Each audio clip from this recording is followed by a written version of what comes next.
بسم اللہ الرحمن الرحیم۔ السلام علیکم۔ امیر المومنین حضرت عمر بن خطاب رضی اللہ تعالیٰ عنہ نے ایک مرتبہ شدید سرد اور تاریک رات میں ایک جگہ آگ روشن دیکھی، چنانچہ وہاں تشریف لے گئے۔ ساتھ جلیل القدر صحابی حضرت عبد الرحمن بن عوف رضی اللہ تعالیٰ عنہ بھی تھے۔ حضرت عمر رضی اللہ تعالیٰ عنہ نے آگ کے پاس ایک عورت کو دیکھا جس کے 3 بچے زاروں کی طرح رو رہے تھے۔ ایک بچہ کہہ رہا تھا، امی جان ان آنسوؤں پر رحم کھاؤ اور کچھ کھانے کو دو۔ دوسرا بچہ یہ کہہ کر رو رہا تھا، لگتا ہے شدید بھوک سے جان چلی جائے گی۔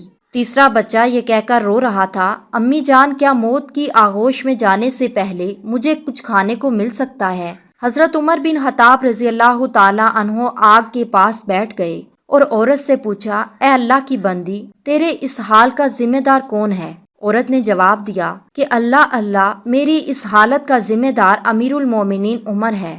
حضرت عمر رضی اللہ تعالیٰ عنہ نے اس سے فرمایا، کوئی ہے جس نے عمر کو تمہارے حال سے آگاہ کیا ہو؟ عورت نے جواب دیا، ہمارا حکمران ہو کر وہ ہم سے غافل رہے گا۔ یہ کیسا حکمران ہے جس کو اپنی رعایا کی کچھ خبر نہیں؟ یہ جواب سن کر حضرت عمر بن خطاب رضی اللہ تعالیٰ عنہ راتوں رات مسلمانوں کے بیت المال گئے اور دروازہ کھولا۔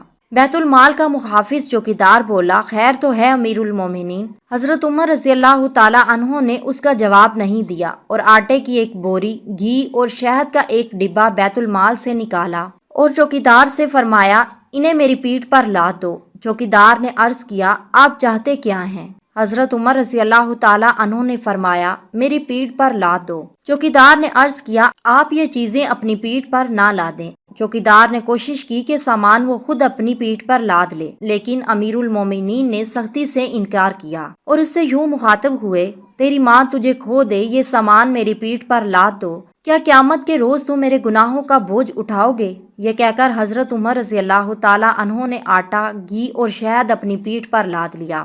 جب اس عورت کے گھر پہنچے تو آگ کے پاس بیٹھ گئے، ان بچوں کے لیے کھانا پکایا۔ جب کھانا تیار ہو گیا تو اس میں گھی اور شہد کی آمیزش کی اور اپنے مبارک ہاتھوں سے بچوں کو کھانا کھلایا۔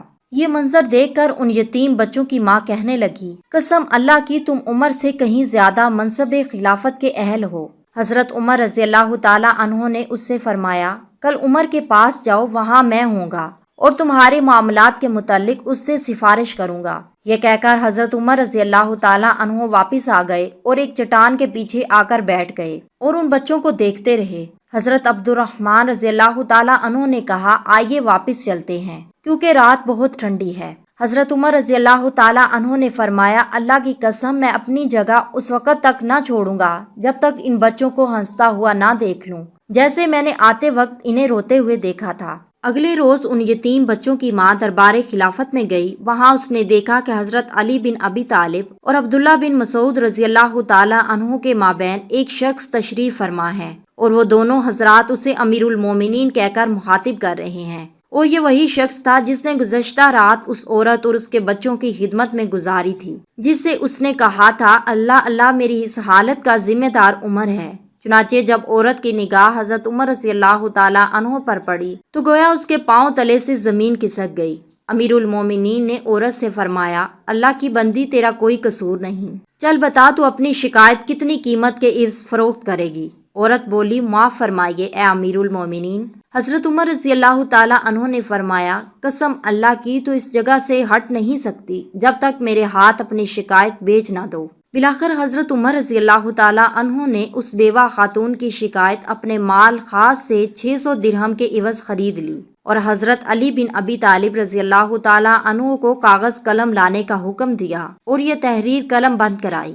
ہم علی اور ابن مسعود اس بات پر گواہ ہیں کہ فلاں عورت نے اپنی شکایت امیر المومنین عمر بن خطاب کے ہاتھ فروخت کر دی ہے۔